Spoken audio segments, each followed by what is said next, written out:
Em agosto de 1986, o Albuquerque Journal publicou uma história surpreendente. De acordo com documentos que acabaram de ser desclassificados devido a um pedido da Lei de Liberdade de Informação, a Força Aérea, em 1957, havia largado uma enorme bomba termonuclear nos arredores de Albuquerque. Os detalhes deste acidente e por que demorou 29 anos para descobrir sobre ele é uma história de advertência da Guerra Fria e da história que merece ser lembrada. Em 22 de maio de 1957, por volta das 11h15, um bombardeiro Convair B-36 Peacemaker, pilotado pelo capitão da Força Aérea Dick Meyer, estava se preparando para pousar na base da Força Aérea de Kirtland, em Albuquerque. O avião veio da base da Força Aérea de Biggs, agora campo de aviação do Exército de Biggs, em El Paso, Texas, onde o Esquadrão Myers, o 334º Esquadrão de Bombardeio da 95ª Asa de Bombardeio, estava estacionado. Porque vários aviadores precisavam de tempo de voo ou transporte, o avião tinha 2 tripulações a bordo, incluindo 3 pilotos, mas o avião era relativamente leve. O B-36, um bombardeiro estratégico intercontinental, tinha capacidade para 320 mil libras de combustível, mas neste voo de El Paso para Albuquerque, carregava menos de 1/3 disso devido à curta distância. Meyer estava a cerca de 518,1 metros de altitude e 6,4 quilômetros de Kirtland na aproximação de pouso, quando o avião subiu abruptamente quase 305 metros. Simultaneamente, o scanner, um tripulante posicionado entre as asas e a cauda do avião, gritou: "Bombas fora!" Em uma entrevista de jornal de 1986, Meyer disse: "Alguém gritou, merda!" Ele acrescentou: "Pode ter sido eu." A frase "bombs away" explicaria o repentino salto de 1000 pés do avião. O B-36 de Meyer carregava apenas uma bomba naquele dia, mas a bomba, com 24 pés e meio de comprimento e 5 pés de diâmetro, pesava mais de 42 mil libras. A bomba era tão pesada que quando caiu, mesmo com as portas fechadas, simplesmente rasgou o fundo do avião. A perda do peso da enorme bomba com o avião levemente carregado o fez saltar para o ar. Mas o grito e o palavrão não foram apenas pelo esforço de controlar um avião que subiu abruptamente 1000 pés de altitude a 4 milhas da pista. A bomba que acabara de cair no Novo México não era uma bomba comum. O Mark 17 era uma bomba de hidrogênio com um rendimento nuclear esperado de 15 megatons, ou o equivalente a 15 milhões de toneladas métricas de trinitrotolueno. A bomba que caiu do B-36 Myers era a arma mais destrutiva já construída pelos Estados Unidos da América. Seu rendimento potencial era cerca de 625 vezes o poder da bomba atômica lançada em Hiroshima em 1945.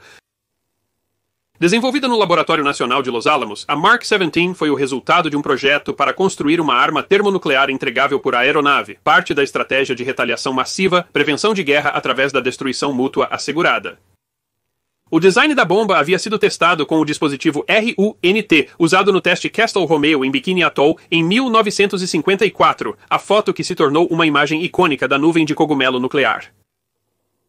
Foram construídas 200 bombas, Mark 17 e 105 da similar Mark 24. Como algumas das armas mais complexas e altamente confidenciais dos Estados Unidos da América, a manutenção das bombas era realizada em Los Alamos. A base da Força Aérea de Kirtland, originada como um aeródromo civil e estabelecida como base aérea do Exército de Albuquerque em 1941, foi usada para treinamento de pilotos e bombardeiros durante a Segunda Guerra Mundial. Devido à proximidade com o laboratório de Los Alamos, a base se tornou uma área de preparação para o Projeto Manhattan. Após a guerra, Kirtland foi transformada em uma base da Força Aérea para atender às necessidades de Los Alamos e dos Laboratórios Nacionais de Sandia, criados em 1949 com o propósito de desenvolvimento de armas. A bomba que caiu acidentalmente no Novo México estava sendo levada para manutenção de rotina em Los Alamos. O motivo da bomba estar sendo transportada em um bombardeiro B-36 era simples. O B-36 era a única aeronave da Força Aérea capaz de transportar a enorme bomba Mark 17 na época. Introduzido em 1948, o Convair B-36 Peacemaker era massivo. Foi a maior aeronave de motor a pistão produzida em massa já construída, com 230 pés de envergadura, a maior de qualquer aeronave de combate já feita. De fato, a envergadura do B-36 era quase 2 vezes maior que a distância voada pelo Wright Flyer em 1903, no que é geralmente considerado o primeiro voo controlado de um avião a motor. O B-36, projetado para entregar qualquer arma nuclear dos Estados Unidos da América, tinha alcance de 10 mil milhas, permitindo voo intercontinental sem reabastecimento. Sua capacidade de carga era de 39.555,8 kg, 10 vezes mais que um bombardeiro B-17 da Segunda Guerra. O B-36 foi originalmente equipado com 6 Pratt Whitney R4360 Wasp Major de 28 cilindros. Motores radiais montados em uma configuração empurradora incomum com as hélices na parte de trás. Na época do acidente, a Convair havia adicionado um par de motores a jato General Electric J4719 suspensos perto do final de cada asa, dando ao bombardeiro 10 motores, mais do que qualquer outra aeronave produzida em massa na história. Essa configuração resultou no slogan 6 girando e 4 queimando. O B-36 era o único bombardeiro capaz de carregar um Mark 17 e Kirtland era uma das poucas bases da Força Aérea com pistas que podiam recebê-lo. O primeiro-tenente Jack Williams, o engenheiro de voo, disse que ouviu um som surdo quando a bomba atingiu o chão.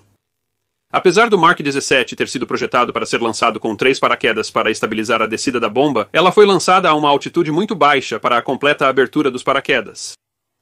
Meyer virou o avião, sabendo que não havia risco de uma explosão de 15 megatons. O Mark 17, uma arma nuclear de implosão, precisava de poços de plutônio, o material físsil usado para iniciar a reação em cadeia que gera o rendimento nuclear. Os poços estavam na aeronave, mas para evitar acidentes, foram armazenados longe da bomba, sendo inseridos apenas em caso de guerra nuclear. No entanto, a bomba continha uma quantidade considerável de explosivos convencionais necessários para a implosão, além de material radioativo. Stan Norris, um especialista em armas nucleares do Conselho de Defesa dos Recursos Nacionais, observou no Los Angeles Times, em 1986, que o Mark 17 era muito primitivo pelos padrões de hoje em termos de dispositivos de segurança. Segundo Myers, quando o avião virou em 1986, vimos a plumagem, mais nuvem de poeira do que qualquer coisa, e um avião leve quase foi explodido do céu com a explosão.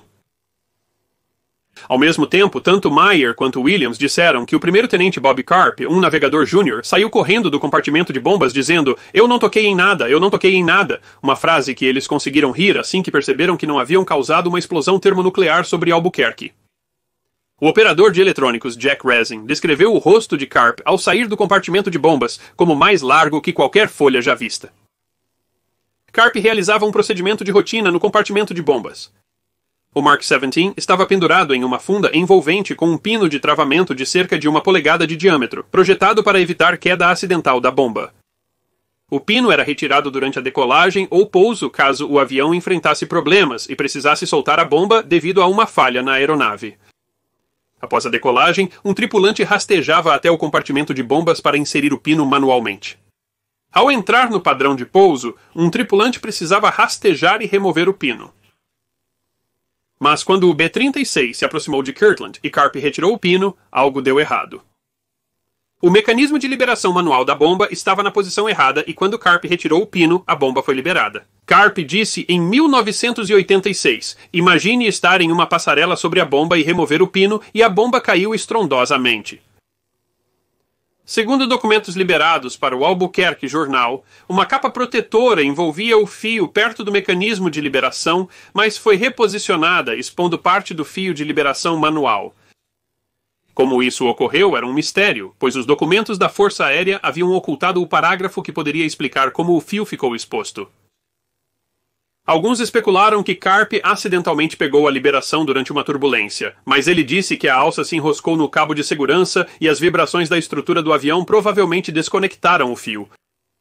Ele ficou intrigado sobre como algo assim poderia acontecer com tantas salvaguardas no sistema, mas acrescentou que a tecnologia estava basicamente 10 anos atrasada. A bomba era tão grande que atravessou as portas fechadas e trancadas do compartimento. O operador de rádio, George Houston, contatou Kirtland imediatamente e disse ao operador atônito que eles derrubaram uma bomba de hidrogênio. De acordo com Meyer, ao pousarem, foram recebidos por um grande grupo de autoridades, demonstrando a preocupação da Força Aérea. A bomba caiu próximo à base da Força Aérea em uma área desabitada da Universidade do Novo México. Os explosivos da bomba explodiram ao impacto, criando uma cratera de 12 pés de profundidade por 25 pés de diâmetro, desintegrando-a. Infelizmente, houve uma vítima no solo. Uma vaca pastando nas proximidades foi atingida pela explosão. Apesar da contaminação radioativa encontrada, ela não ultrapassou cerca de 1 quilômetro do cráter. Segundo a Força Aérea, o Comando de Campo, divisão do Projeto de Armas Especiais, realizou operações de recuperação e limpeza no local. Meyer mencionou que a Força Aérea compensou um fazendeiro pela perda da vaca e pagou uma taxa à universidade por danos à terra ao remover o solo radioativo. No dia seguinte, a tripulação prestou depoimentos e, por fim, a Força Aérea decidiu não culpar os oficiais envolvidos. A investigação foi rápida, pois todos os especialistas necessários já estavam em Kirkland ou Sandia. Este primeiro Broken Arrow, um evento envolvendo uma arma nuclear que resulta no lançamento, disparo, detonação, roubo ou perda acidental da arma, tem como parte mais interessante como foi mantido em total sigilo na época. Segundo Robert Karp, era um momento distinto na história mundial, em plena Guerra Fria. A Força Aérea reconheceu o incidente pela primeira vez em 1981 em uma breve declaração informando que uma arma nuclear havia sido lançada.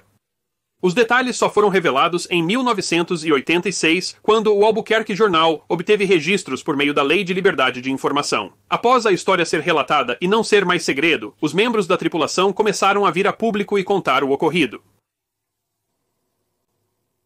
Curiosamente, as duas tecnologias da Guerra Fria envolvidas, a arma nuclear Mark 17 e o bombardeiro estratégico B-36, estavam quase obsoletas na época. O Mark 17 foi retirado de serviço antes do final de 1957. Interceptadores soviéticos avançados deixaram os bombardeiros a pistão vulneráveis. O B-36, lento e sem capacidade de reabastecimento em voo, já estava sendo substituído em 1957. O último, Convair B-36 Peacemaker, foi retirado de serviço em fevereiro de 1959. Embora alguns tenham sido usados para reconhecimento, o B-36 nunca soltou uma bomba em combate. Hoje, o Museu Nacional de Ciência e História Nuclear, um afiliado da instituição Smithsonian que originalmente estava localizado na base aérea de Kirkland e agora está localizado na cidade de Albuquerque, a poucos quilômetros de onde essa bomba caiu, tem a missão de servir como recurso da nação sobre história e ciência nuclear. Entre suas exposições permanentes está a carcaça de uma bomba de hidrogênio Mark 17.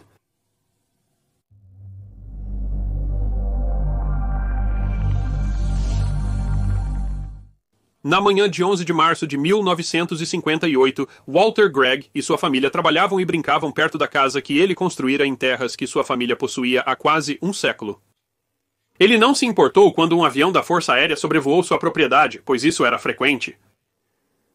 Os Greggs mal podiam saber que estavam prestes a se tornar parte da história da Guerra Fria. Em 2003, Walter Gregg, aos 82 anos, afirmou que poucas pessoas podem dizer que tiveram uma bomba nuclear lançada sobre elas.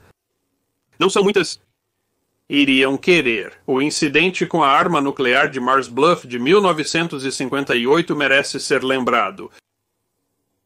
No dia 8 horas, uma equipe especializada iniciou o carregamento de uma aeronave B-47 e no 530 e 1876, a do Esquadrão de Bombardeio 375 da 305.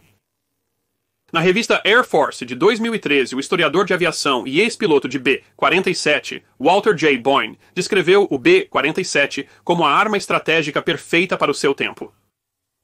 O Boeing B-47 Stratojet, um apelido oficial nunca usado por suas tripulações, entrou em serviço em 1951. O novo design radical tinha asas varridas, possibilitadas por dados capturados dos alemães na Segunda Guerra Mundial e motores a jato em nacelles sob a asa, inovações que impactariam a produção de aeronaves militares e de passageiros no pós-guerra. O bombardeiro possuía desempenho excepcional, com velocidade máxima acima de 600 milhas por hora e alcance superior a 2.000 milhas. O B-47 se tornou um pilar da Força de Bombardeiros do Comando Aéreo Estratégico da Força Aérea dos Estados Unidos. Eventualmente, 2032 foram construídos e os fabricantes Boeing, Lockheed e Douglas foram contratados para construir B-47s e cumprir o cronograma de entrega. Junto com o B-47, a Força Aérea construiu uma grande frota de reabastecedores em voo, os primeiros Boeing KB-50 e KC-97, e a partir de 1957, o mais capaz KC-135. Boeing explicou, os reabastecedores deram pernas para a frota B-47 e a estabeleceram como uma ameaça global. Mas essas pernas exigiam horas de tempo de voo, o que colocava bastante estresse na tripulação de 3 pessoas do avião. Como Boyne observou, a tripulação de 3 homens pilotava uma aeronave muito mais complicada do que as tripulações de 10 homens do B-20 e 9 ou B-50. Assim, o avião carregado na manhã de 11 de março fazia parte de um programa para preparar as tripulações para missões de longa distância necessárias em caso de guerra com a União Soviética. O avião estava participando da Operação Nevasca. Clark Rumreel, um oficial da Força Aérea estacionado na base da Força Aérea de Hunter na época, escreveu na edição de setembro de 2000 da American Heritage que Nevasca fazia parte de uma missão de combate simulada e exercício de armas especiais da unidade, não sendo um treinamento de rotina. A aeronave 53.876A, acompanhada por outros 3 B-47 do Esquadrão de Bombardeio, 375 deveria voar para a Inglaterra, reabastecendo em pleno ar na costa leste do Canadá e fazer uma simulação de bombardeio sobre a Inglaterra, transmitindo um sinal eletrônico para simular a liberação da bomba. Os computadores no solo deveriam determinar a precisão da queda e atribuir pontos de acordo. A tripulação voaria para uma base do Comando Aéreo Estratégico na África do Norte e retornaria à Geórgia. Se a missão tivesse sido concluída, explicou Hummel, a tripulação teria tido um tenso e exaustivo dia de 18 horas. Tais missões eram de particular importância. Como Boyne explica, o bombardeiro estreou em um momento em que o Comando Aéreo Estratégico estava passando por uma expansão explosiva em tamanho que diluía os esforços de padronização e a eficácia dos procedimentos de treinamento e segurança. Durante a expansão, treinar as equipes para operar a aeronave complexa era mais desafiador, exigindo experiência. Mas havia outro componente neste exercício de arma especial. O B-47 deveria levar uma bomba nuclear para a base aérea de Bruntingthorpe, na Inglaterra. Naquela manhã fria de março, a tripulação carregava uma bomba nuclear Mark VI. A Mark VI era uma bomba nuclear de fissão, desenvolvida a partir da bomba Mark III Fat Man, lançada em Nagasaki em agosto de 1945. A bomba pesava 3.445,8 kg, com comprimento de 3 metros e 23 centímetros e diâmetro máximo de 154,9 centímetros. Seu rendimento nuclear era de cerca de 30 quilotons. Contudo, para evitar uma detonação acidental, a bomba foi transportada desmontada, com o núcleo nuclear separado do restante da arma. Em caso de guerra, a bomba seria montada em voo. Naquela manhã, a carga se mostrou problemática devido às dificuldades da equipe de carregamento em engatar o pino de travamento de aço. O B-47 era um avião desafiador de pilotar. Boyne explicou que era um híbrido de técnicas de metalurgia, construção e teoria aerodinâmica da Segunda Guerra Mundial, por vezes inadequadas para a nova era dos motores a jato. O avião poderia ser difícil de manusear quando totalmente carregado. As bombas nucleares da época eram pesadas e possuíam um dispositivo de liberação de emergência acionado pneumaticamente, permitindo que a tripulação as jetizonasse rapidamente em caso de dificuldades na decolagem ou pouso, como medida de segurança. Durante o voo regular, um pino travava a bomba no lugar para evitar que ela se soltasse acidentalmente, mas o pino era desengatado durante a decolagem e o pouso. A tripulação pediu ajuda ao supervisor do sistema de liberação de armas, que conseguiu travar o pino mexendo nele com um martelo até encaixar. Contudo, Rummel nota que a tripulação não executou o ciclo de engate e desengate do pino de travamento, talvez devido à pressão para concluir o carregamento no prazo determinado. O avião foi carregado e a tripulação realizou os cheques e briefing pré-voo. O piloto capitão Earl Keeler iniciou os motores às 3h42 da tarde. Seguindo o procedimento, o copiloto capitão Charles Woodruff desengatou o pino de travamento operado por uma alavanca para a decolagem. Conforme o avião subia, Woodruff tentou reengatar o pino com a alavanca, mas não conseguiu. Isso era um problema, pois o pino teria que ser encaixado manualmente. A tarefa coube ao navegador bombardista, capitão Bruce Kulka, mas não era tão simples quanto parece. O B-47 estava pressurizado e enviar Kulka para o compartimento de bombas exigia a despressurização do avião, o que a 15.000 pés exigia que a tripulação usasse oxigênio. Pior, segundo Hummel, a entrada para o compartimento de bombas era tão estreita que um paraquedas não poderia ser usado para adentrá-lo. Kulka teria que se mover no compartimento de bombas de uma aeronave instável, procurando um mecanismo desconhecido, sem treinamento prévio e sem paraquedas caso algo desse errado. Descobriu-se que o mecanismo de pino estava bem acima da bomba. Ao tentar escalar para alcançar o pino, Kulka acidentalmente agarrou o mecanismo de liberação de bomba de emergência como apoio. A bomba de 7.000 libras foi liberada, pousando brevemente nas portas do compartimento. Kulka teve pouco tempo para achar algo em que se agarrar. Quando a enorme bomba abriu as portas do compartimento de bombas, Rummel disse que conseguiu se agarrar a algo e se arrastar para a segurança. Walter Gregg foi um paraquedista durante a guerra. Em 11 de março, de acordo com o Charlotte Observer, o homem de 32 anos estava consertando um banco em uma oficina improvisada na garagem, a cerca de 50 pés atrás de sua casa de madeira na comunidade de Mars Bluff, a cerca de 10 milhas a leste de Florence, Carolina do Sul. Seu filho Walter Jr., de 6 anos, estava com ele na garagem. Sua esposa Ethel May Helms Gregg, chamada Effie, estava dentro de casa costurando. As gêmeas Helen e Frances, de 9 anos, brincavam no quintal próximo com a prima Ella Davis. O jornal seguia, com o zumbido preguiçoso de um avião acima. Gregg observou enquanto trabalhava que o avião estava voando mais baixo. De repente, uma explosão ensurdecedora rasgou o ar. Embora a bomba não tivesse seu núcleo nuclear, incluía o gatilho de alta explosão, responsável por comprimir o núcleo até uma massa crítica. A bomba, que acabara de cair 15.000 pés, continha cerca de 2.000 libras de alta explosão. Segundo Rummel, há 2 tipos de alta explosão que poderiam ser usados no gatilho. Um poderia ser detonado por concussão, como uma bala ou contato com o solo. O outro, aquele que o exército sempre insiste, poderia sofrer grande abuso físico sem explodir. Infelizmente, os gatilhos usados em armas nucleares em 1958 contêm o primeiro tipo. De acordo com o Florence Morning News, Walter Jr. disse: papai, o que aconteceu? Seu pai respondeu: não sei, filhinho. Acho que um avião explodiu. Gregg disse ao Associated Press: deve ter sido um momento antes do ar se limpar da poeira e eu poder ver. Olhei ao redor e minha casa estava desaparecendo, caindo aos pedaços. A garagem começou a desmoronar também. Eu saí de lá. Effie contou ao jornal que se lembra de estar costurando e, em seguida, estava rastejando para sair de debaixo de tábuas e gesso. Em março de 2018, ela, então com 9 anos, contou à Associated Press que se lembra de estar brincando de empilhar tijolos para fazer uma cozinha, quando de repente se viu correndo pela garagem com sangue escorrendo de um corte acima do olho devido a uma explosão. Ela não se lembra da explosão. Sua prima Helen lembrou-se de se levantar e encontrar os pinheiros, onde a menina de 6 anos estava brincando completamente achatados. Os Griggs levaram as crianças de carro para um hospital. Ela contou à Associated Press que lembra do velocímetro marcando 80 milhas por hora e de gritar para o motorista reduzir. A casa dos Griggs situava-se a cerca de 300 metros da rodovia United States 301, descrita pelo Charlotte Observer como uma importante rota entre Nova York e Miami. Um vendedor ambulante na estrada chamado J.A. Sanders disse que a concussão foi tão grande que virou seu carro na estrada.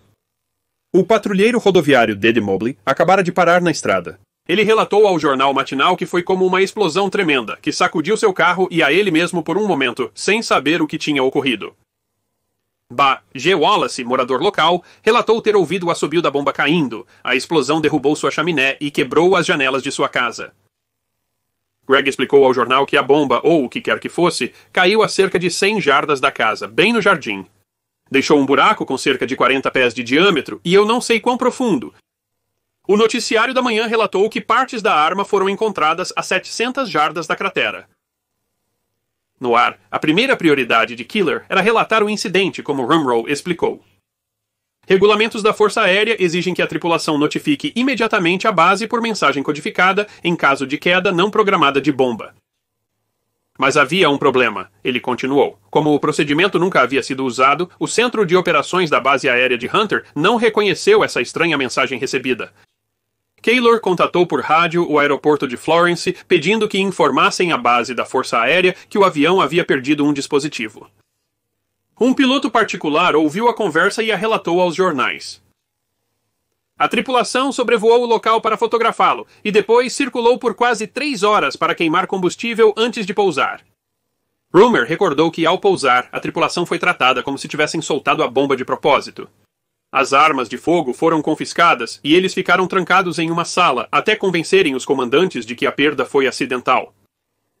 Equipes da Força Aérea e da Patrulha Aérea Civil chegaram rapidamente, isolaram a área e relataram não ter encontrado radiação. Nenhuma das lesões dos Greggs era fatal, embora F e ela tivessem que levar pontos. Em 2003, Walter Gregg disse ao Sun News que é incrível pensar que ninguém morreu. No final, a bomba danificou cerca de 12 de casas e a Igreja Batista Mount Mitzvah. Os Greggs também perderam um número desconhecido de galinhas na explosão, embora sua gatinha Mitzi não tenha se ferido. Embora em terras privadas, a cratera ainda é visível hoje. Surpreendentemente, o incidente de Mars Bluff foi a segunda vez que a Força Aérea perdeu um dispositivo em pouco mais de um mês. Em fevereiro do ano anterior, outra bomba nuclear foi perdida perto da ilha Tybee, Geórgia, quando ejetada por um B-47 após uma colisão aérea. As histórias foram muito divulgadas na época e geraram preocupações nos Estados Unidos da América e Europa sobre o arsenal nuclear e aviões americanos, sendo condenadas pela União Soviética. Isso incentivou os Estados Unidos da América a fazer mudanças na segurança do arsenal nuclear, como a formulação de explosivos de alta potência para os gatilhos nucleares, menos propensos a detonações acidentais. Eventualmente, a Força Aérea reembolsou os Greggs pelos danos, mas não foi suficiente para reconstruir, algo que a filha dele disse que Walter Gregg ressentiu. Toda a sua vida. Ainda assim, Gregg tornou-se amigo da tripulação da aeronave que o procurou para pedir desculpas por bombardear sua casa. Eles se corresponderam por toda a vida. Walter Gregg morreu em 2013, aos 92 anos.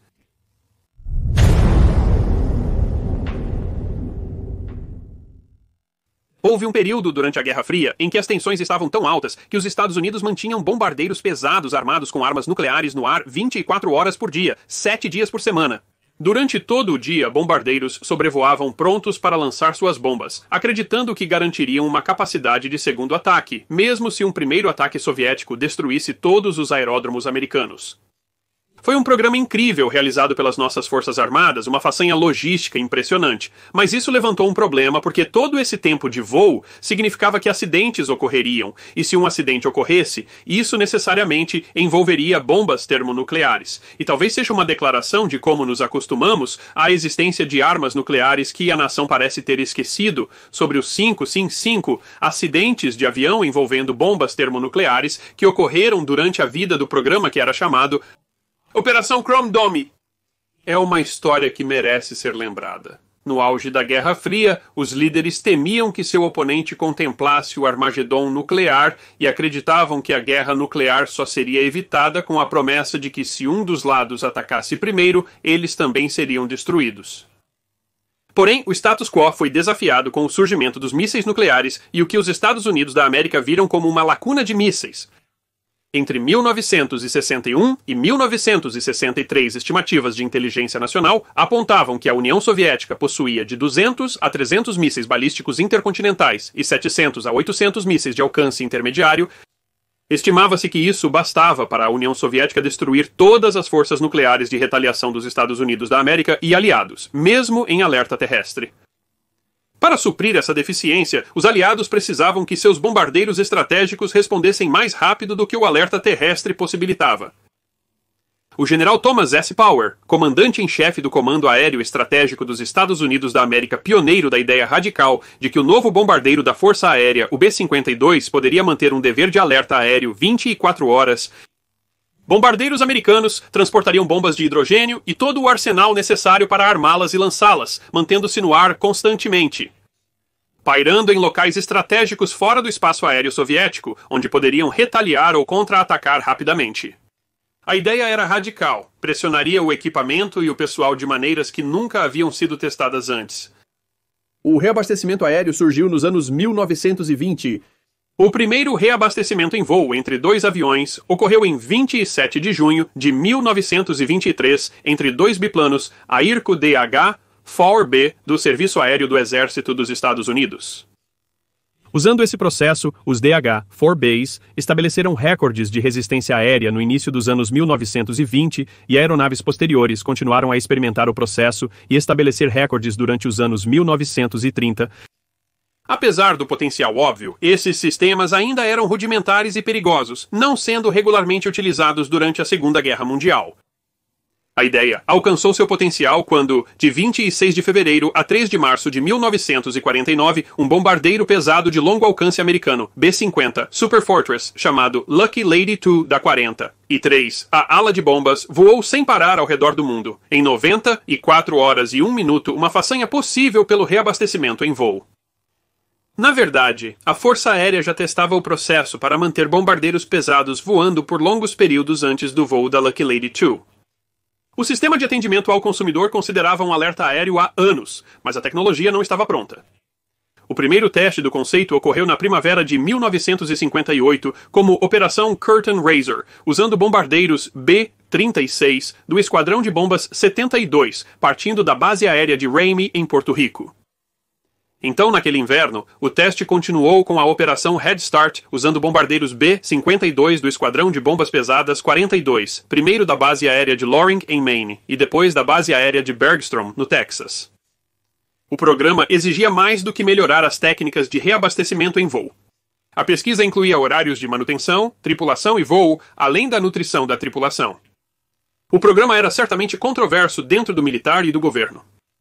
O general Curtis LeMay, ex-diretor do Comando Aéreo Estratégico e vice-chefe do Estado-Maior da Força Aérea dos Estados Unidos da América, a partir de 1957, expressou preocupações sobre custo, flexibilidade, fadiga da tripulação, coordenação do ataque com outras forças, competição com outras prioridades da Força Aérea e o impacto na longevidade dos bombardeiros B-52.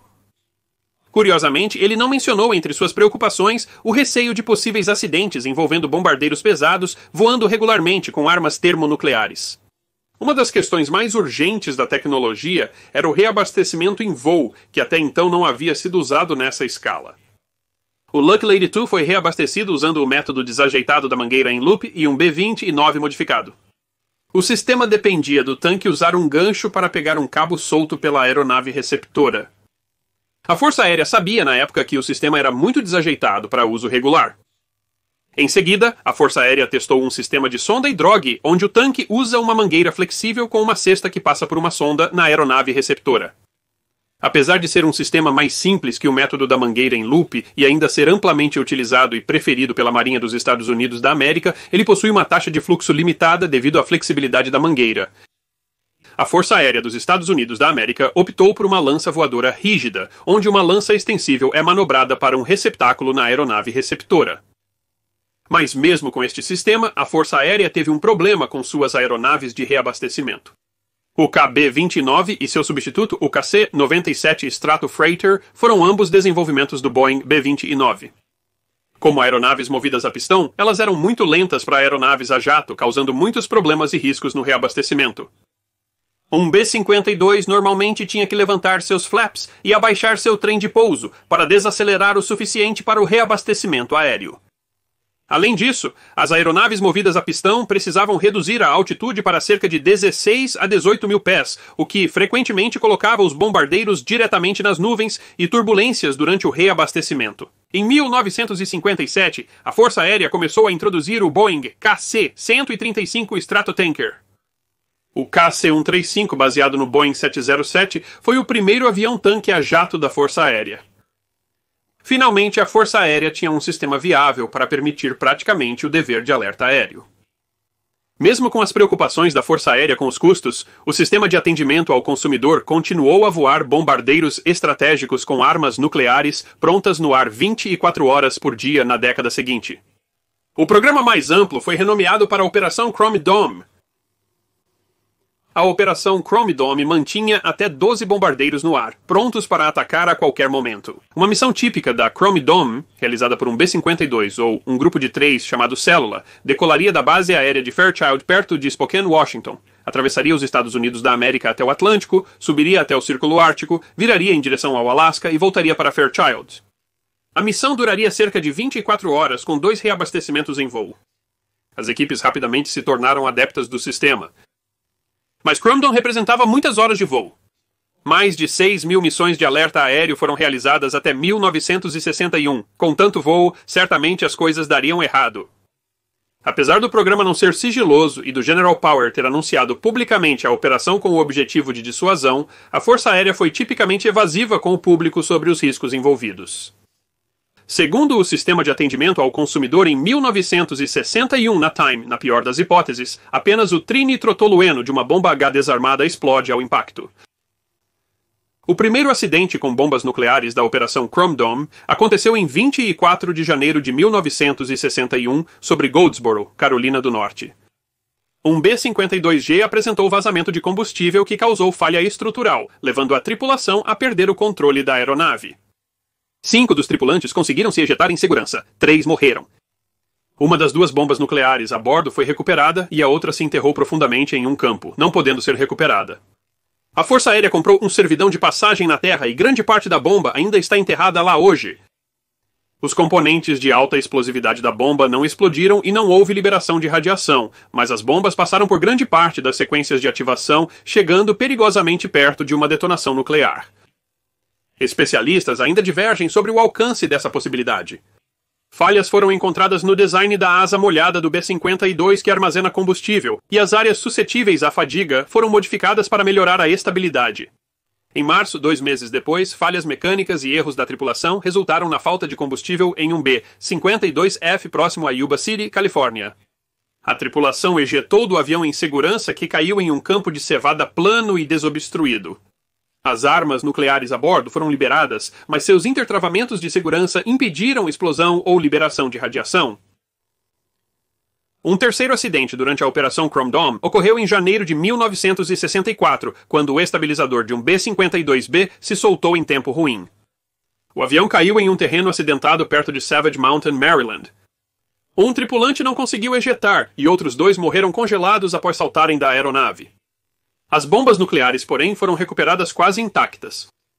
3 acidentes não surpreenderam, dado o longo tempo de voo da Operação Chrome Dome, mas nenhum resultou em perda de radiação ou explosão dos explosivos nas ogivas nucleares. Porém, essa sorte acabaria em 17 de janeiro de 1966.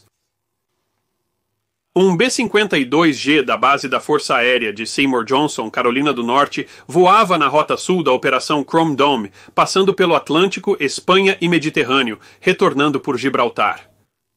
Durante o segundo reabastecimento na costa da Espanha, o B-52 se aproximou muito rápido. O operador do boom supostamente não pediu para o B-52 se afastar. O B-52 atingiu o boom. A colisão destruiu a asa esquerda do B-52, causando uma explosão de combustível que eliminou o KC-135 e matou os 4 tripulantes. 2 tripulantes do B-52 foram encontrados próximos ao local da colisão, sem conseguir ejetar. Um terceiro ejetou, mas seu paraquedas não abriu. O navegador de radar do B-52 sofreu queimaduras graves, mas pousou em segurança e foi hospitalizado. 3 outros tripulantes ejetaram em segurança, mas caíram no mar e foram resgatados por pescadores. A bordo da aeronave desintegrando estavam 4 bombas de hidrogênio Mark 28. 3 caíram perto da vila espanhola de Palomares.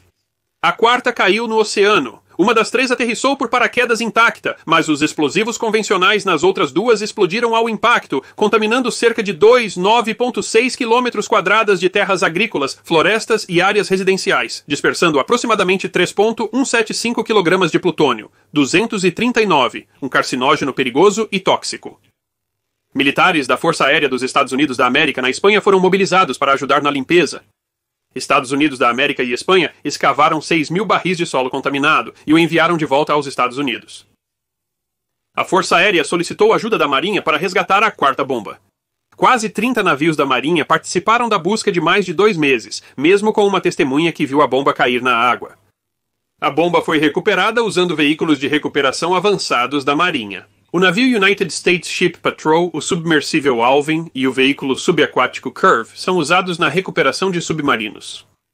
Após o acidente, a Espanha proibiu a Força Aérea dos Estados Unidos da América de sobrevoar seu território com aeronaves carregando armas nucleares, e outros países também reclamaram. A Operação Chrome Dome foi encerrada em 1968 após um 5º acidente na Groenlândia, que também liberou material radioativo. Apesar da limpeza, mais material radioativo foi encontrado perto de Palomares em 2006 e 2008. Os Estados Unidos e a Espanha firmaram outro acordo para realizar mais monitoramento e limpeza no local. Os governos afirmam não haver efeitos prejudiciais à saúde do povo de Palomares após o incidente, mas especialistas argumentam que o local foi mal monitorado e os impactos à saúde ainda são desconhecidos.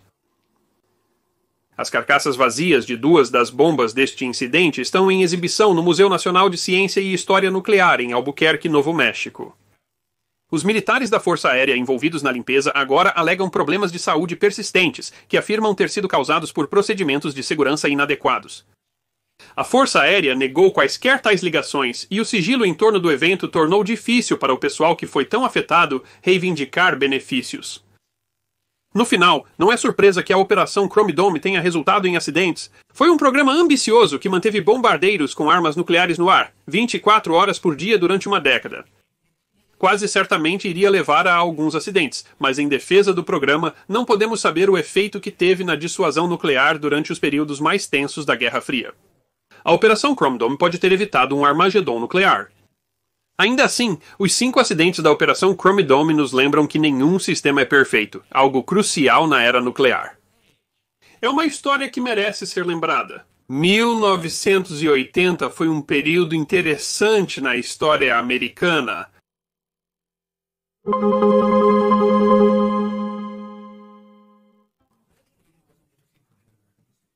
Jimmy Carter era presidente, apesar de ser um ano eleitoral. A inflação era uma preocupação nacional, acima de 13%. Avanços na miniaturização tecnológica tornaram disponíveis pela primeira vez diversos itens de consumo, como gravadores Video Home System, câmeras de vídeo pessoais e máquinas de fax. Pac-Man foi introduzido em fliperamas, e as notas Post-it começaram a ser vendidas em 1980. Em 1980, o Monte St. Helens entrou em erupção, e em 1980, o Irã e o Iraque entraram em guerra, e em 19 de setembro de 1980, perto da pequena cidade de Damascus, Arkansas, um míssil balístico intercontinental Titan, 2 equipado com a maior ogiva termonuclear do arsenal nuclear estratégico dos Estados Unidos da América, explodiu. Sim, você me ouviu direito. O míssil explodiu, mas a ogiva não. E para entender o que aconteceu na explosão do Titan 2 de 1980 em Damascus, primeiro temos que entender o que estava no silo. A família de foguetes Titan consiste em foguetes descartáveis fabricados pela Glenn 50 Martin, tendo sido lançada com o Titan I em 1959. O Titan I foi o primeiro míssil balístico intercontinental multistágio dos Estados Unidos da América. De 1959 a 1965, a principal limitação do Titan I era que o combustível não podia ser armazenado à temperatura ambiente, e portanto não podia ser armazenado no foguete. Para lançar, o foguete tinha que ser movido para cima do silo e abastecido, e isso o tornava lento para lançar. O Titan I foi substituído pelo Titan II, que usava propelentes armazenáveis, permitindo seu armazenamento abastecido e um lançamento muito mais rápido. De fato, ele poderia ser lançado de seu silo em menos de 1 minuto. Era 50% maior que um Titan I, mas carregava mais que o dobro da carga útil, com maior distância e precisão. Apesar de projetado como um míssil balístico intercontinental, 12 foguetes Titan II foram utilizados no programa espacial tripulado Gemini nos anos 60. Como um míssil balístico intercontinental, o Titan II carregava a ogiva termonuclear W-53. O W-53 pesava cerca de 8.100 libras e tinha um rendimento de cerca de 9 megatons. Agora, para colocar isso em perspectiva, uma explosão de 9 megatons seria equivalente a cerca de 3 vezes a energia de todos os explosivos usados durante toda a Segunda Guerra Mundial, incluindo as bombas nucleares em Hiroshima e Nagasaki. A bola de fogo de uma explosão de 9 megatons sozinha teria sido suficiente para causar queimaduras fatais a qualquer humano desprotegido dentro de 20 milhas da explosão. Embora tenhamos brevemente utilizado uma bomba termonuclear maior lançada por ar, a B-40 e um de 25 megatons, a W-53 era em 1980 o maior dispositivo termonuclear ainda no arsenal americano e o maior já montado pelos Estados Unidos em um míssil. Entre 1963 e 1987, o Comando Aéreo Estratégico dos Estados Unidos da América operou 63 mísseis balísticos intercontinentais, Titan II equipados com ogivas W-53. Com mísseis em alerta contínuo durante esse período em silos no Arizona, Kansas e com a 308ª ala de mísseis estratégicos no Arkansas. O combustível que permite armazenar um míssil Titan II totalmente abastecido é uma mistura de hidrazina e tetróxido de dinitrogênio. É chamado de propelente hipergólico. Esses tipos de combustíveis usam dois componentes, um combustível e um oxidante que se inflamam quando entram em contato. A vantagem dos propelentes hipergólicos é que eles podem ser armazenados em forma líquida à temperatura ambiente e são facilmente e confiavelmente inflamados. O Titan II, um foguete de 2 estágios, possui duas partes distintas, cada qual com seu próprio fornecimento de combustível e oxidante. A desvantagem dos propelentes hipergólicos é que os produtos químicos são corrosivos e muito tóxicos para os humanos. Um vazamento de propelente em agosto de 1978 em um silo perto de Rock, Kansas, matou 2 membros da Força Aérea devido à toxicidade dos produtos químicos. Os riscos de produtos químicos tóxicos e explosivos ficaram evidentes em 18 de setembro de 1980 no complexo de lançamento Titan II 3747 no norte do Arkansas, cerca de 80 quilômetros de Little Rock. Às 6:30 da tarde, um aviador da equipe de verificação de pressão de rotina na segunda etapa do míssil deixou cair acidentalmente um soquete de catraca de 3 pés. Uma cabeça de soquete de 8 libras caiu 80 pés, quicou em um suporte e perfurou o primeiro estágio do foguete, causando vazamento do combustível Aerozine 50. Isso não é bom. Não apenas o Aerozine 50 é altamente tóxico, criando essa fumaça acética marrom, mas se entrar em contato com seu oxidante, ele explodirá e, como o combustível estava vazando do estágio inferior do foguete, isso significava que o peso do foguete poderia ter causado seu colapso, fazendo com que ambos os estágios explodissem dentro do silo. Isso levanta uma questão interessante. Isso poderia ter causado a detonação da ogiva termonuclear? Uma ogiva nuclear contém explosivos convencionais numa lente explosiva como parte da detonação, e o calor pode causar explosões acidentais desses explosivos. Os explosivos usados na antiga ogiva W-53 eram mais vulneráveis ao calor do que os atuais, mas o míssil era considerado seguro em um ponto, ou seja, a explosão de apenas um componente explosivo não causaria a detonação. O design do míssil exigia um tempo extremamente preciso para a explosão de seus componentes de alto explosivo para produzir um rendimento nuclear, e é praticamente impossível que isso aconteça por acidente. Mas por que um incêndio realmente não poderia fazer o míssil explodir como uma bomba termonuclear? Ele poderia fazer a ogiva explodir e espalhar seu material radioativo por todo o norte do Arkansas. E, de fato, esse era um risco maior com a antiga ogiva W-53, porque ela não tinha um componente de segurança moderno chamado poço resistente ao fogo, que todos os mísseis hoje teriam e que é especificamente projetado para reduzir a dispersão de plutônio em caso de incêndio. Outro risco são os componentes eletrônicos projetados para detonar o míssil. As medidas de segurança modernas incluem a segurança aprimorada de detonação nuclear, segurança aprimorada de detonação nuclear. Isso envolve encapsular componentes de detonação críticos em uma barreira para impedir que fontes de energia não intencionais ativem as funções das armas. Desde 1993, o Congresso exigiu que cada projeto de míssil americano inclua não uma, mas 2 barreiras para evitar a detonação acidental, mas o W-53 antecedeu essa regra e não incluiu uma barreira final.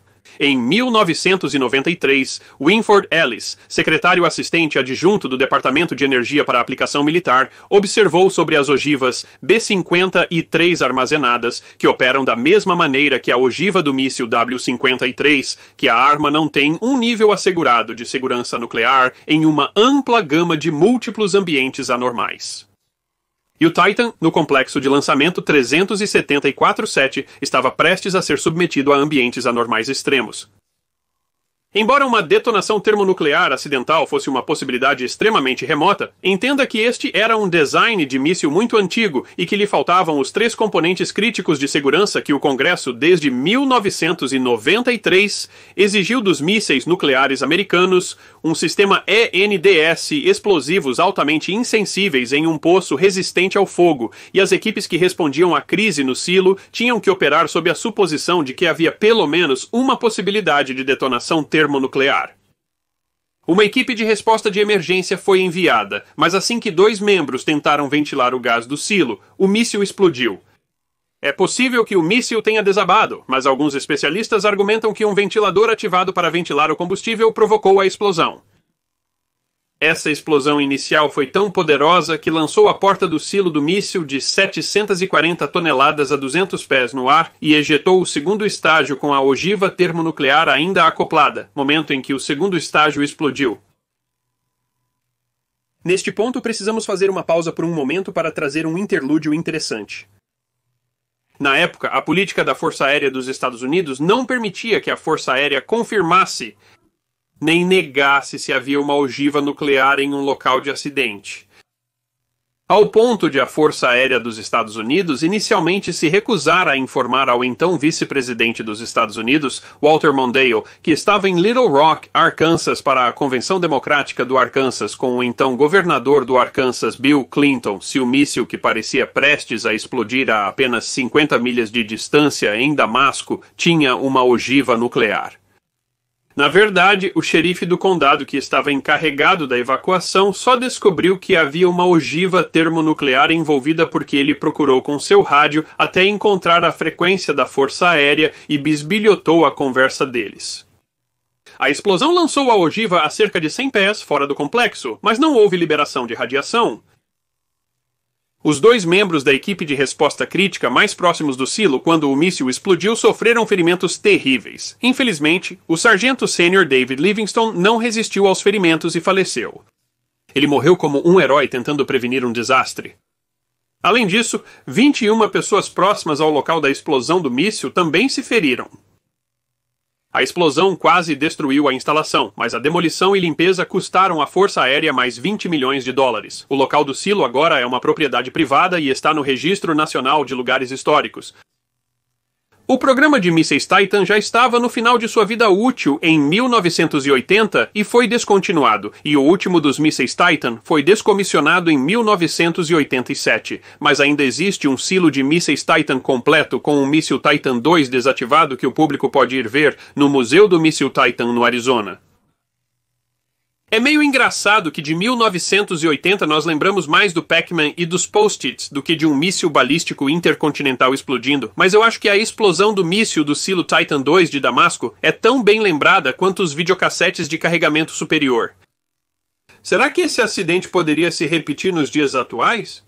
Não, atualmente temos designs muito mais seguros e os Estados Unidos da América não utilizam mais mísseis balísticos intercontinentais movidos a combustível líquido. Mas a resposta mais complexa é que o que aconteceu em Damasco em 1980 foi uma série inesperada de eventos para os quais a Força Aérea estava despreparada. E sim, coisas inesperadas ainda acontecem hoje. Sou o cara da história e espero que tenha gostado deste episódio da minha série de trechos de história esquecida de cerca de 10 minutos. Se você gostou, por favor, clique no botão de curtir à sua esquerda. Se tiver dúvidas ou comentários, sinta-se à vontade para escrevê-los abaixo. Responderei com prazer. E se você quiser mais trechos de história esquecida, tudo o que você precisa fazer é se inscrever.